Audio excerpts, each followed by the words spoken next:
SABA Radio. Hey, this is Chad Shapiro, excited to be here and part of SABA Radio. And before we get going too far, if you get a chance to share, like, comment, if you are watching this on Facebook, we encourage you to do that. If you're listening to this on the radio, definitely plug into our sabaradio.org Facebook fan page. And today I have the very great pleasure, great honor to introduce you one of the terrific pastors underneath the SABA umbrella with so many different great churches. We have one of the main ones that is here with us today. And so I'm going to be able to introduce Alan Martin. And Pastor, if you could do me a favor and say where your church is, the name of your church, everything. I want everybody to know that they can get a chance to come see you. And I really strongly recommend it. If you are looking for a church home, definitely stop by and give this great family of worshipers who love Jesus a look, because you might have found your home. But Pastor Martin, thank you for your time. You're welcome. We are University Park Baptist Church, and we're located at 2308 Cincinnati Avenue, just down the street from St. Mary's University, right there on the edge of the west side, kind of in between Woodlawn Lake and St. Mary's University. The church was founded in 1946, and so we've been here almost 75 years now. Well, I love it. I love it. So great. And before we get going too far, tell us a little bit about you and your family. Like, I want them to get to know the pastor. Well, it's interesting because I'm actually back home. My mother and father met here, married here in the church. I went to kindergarten here. My grandparents lived right behind the street. I met my wife, my lovely wife, Dean, at Howard Payne University, and we have been married for 38 years, and the Lord has blessed us with 6 wonderful children and now 12 wonderful grandchildren, and life is a blast. I love it. It's so great. So one of the things, I did not come to Christ until I was 30. Okay. So, and I hope that as we reach more people with SABA Radio and we reach more people with the Facebook page, that there'll be a lot of people that are maybe kind of struggling with their faith, that, or that they get a chance to see you, and that we reach the unchurched, with our churches and our media. What was one of the key things, key components in strengthening your faith? Like, what made you, go from, we all have doubts at some point, I would imagine. Yeah. Well, as a matter of fact, I was raised here in this church, but in high school, I entered the drug culture just like so many did. But the law does its work. The scriptures that I was raised up hearing never let me really feel comfortable. They continued to work even in those days when I was doing my own thing, and I could never completely quelch that voice of God and the conviction of conscience. And eventually realizing how badly I was making a mess of my own life.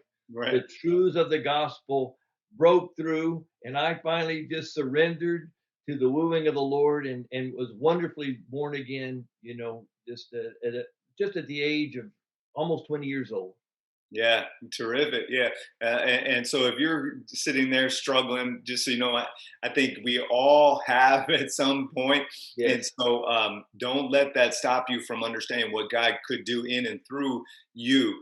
Speaking of your ministry, how did you get started? It sounds like you guys started at a young age with your parents and then came back. And what are some of your favorite parts of ministry? Sure. I got started in ministry just from my surrender to Christ. I somehow thought giving your life to Christ was entering ministry. It just was almost the same thing to me. Just I wanted to live for Christ. Yeah. I wanted to be a new person. And let me tell everyone out there, Jesus Christ can make you a new person. And that's what drives me in my ministry, to see people and let them know there is hope. You do not have to struggle with the same baggage the rest of your life. You can become a new creation. And the greatest part is just helping someone understand that. Yeah. That God can do this work in your life, and just serving the church family. I love whatever it is, plumber, electrician, cook, whatever is needed. Oh, that's so great. That servant heart. We can tell from just spending time with you. What is the vision of your church in the future? What do we have to look forward to? Chad, what I really want to see is the church fulfill the reason that God made the new covenant. He said that the reason he wanted to make the new covenant was the people of the first covenant, they were continually profaning his name by their unfaithfulness. And I just want a church that anyone can walk in the doors and or visit the homes and see the consistency of the Christian life lived out on a daily basis. I don't want to provide a contradiction. I want our church to be a living testimony. Christianity is real. We are not one people during the week and another people on Sunday. We are followers of Christ at work, at home, here, everywhere we go. That's awesome. So a lot of pastors have some kind of crazy stories that are entertaining to the rest of us. You have anything that kind of comes to mind? I had to ask my wife about this. I couldn't, I didn't, I had to stretch back a little. But as a young pastor in Brownwood, Texas, I was a student at Howard Payne. I was asked to do a wedding. Well, I happened to play the piano, and it was a lately planned wedding, kind of a forced situation. And so the main pastor wasn't able to do it. I was asked to do it, but because of the situation, I ended up playing the piano and singing the special music, performing the ceremony.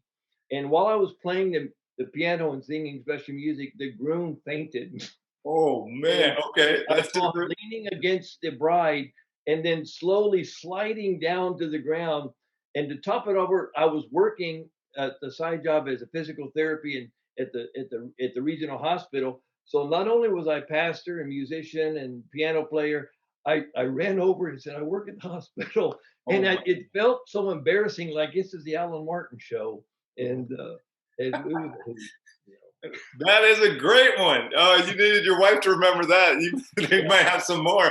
You might have some more buried in there somewhere. That's awesome. I'm trying to forget those things. I guess that's maybe what it is. That's maybe what it is. I love it. So when you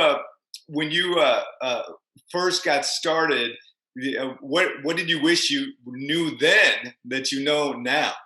Honestly, I wish someone would have told me, just keep your mouth shut till you really know what you're talking about. Oh man, You that's know, great. you're excited, and I came to know the Lord, and I was placed in ministry positions right away. And I think that I knew more in my head than I had processed fully in my character. And I think my ideas were ahead of my practice.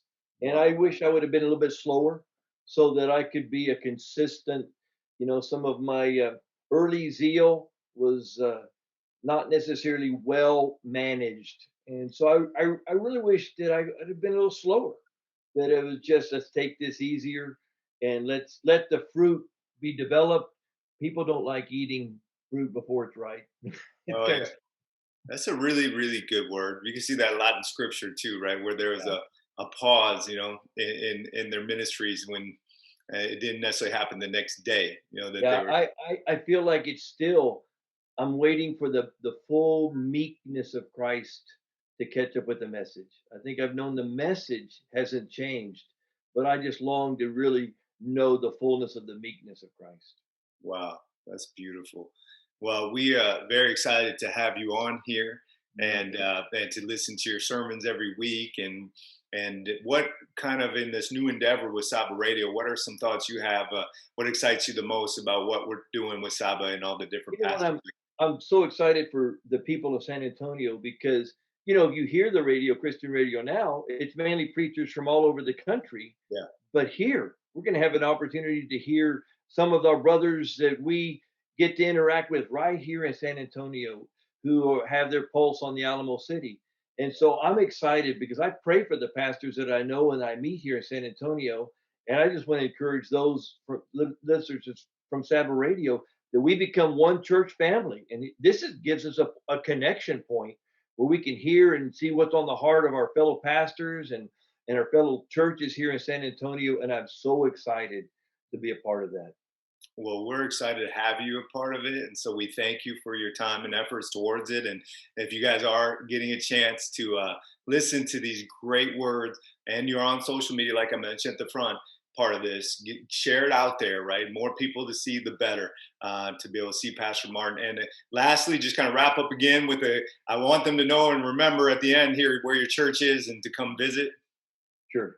We are at the corner of Bandera Road and Cincinnati Road, 2308, Cincinnati Avenue, just down the street from St. Mary's University, here on the edge of the west side. We were the north side when we first started, but now we are kind of more of an inner city church. Yeah.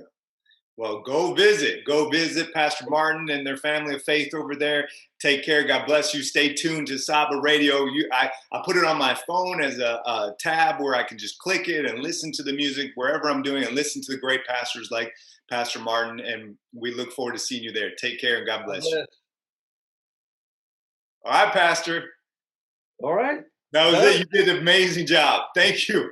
Like I'm blessed for it. So I thank you for that, and I can't wait for more people to see it. So we'll see when it comes out. I'll forward you some kind of the video or something to get you a heads up. All right. Thank you so much. Thank you. Nice to meet you. You take care. God bless you. SABA Radio.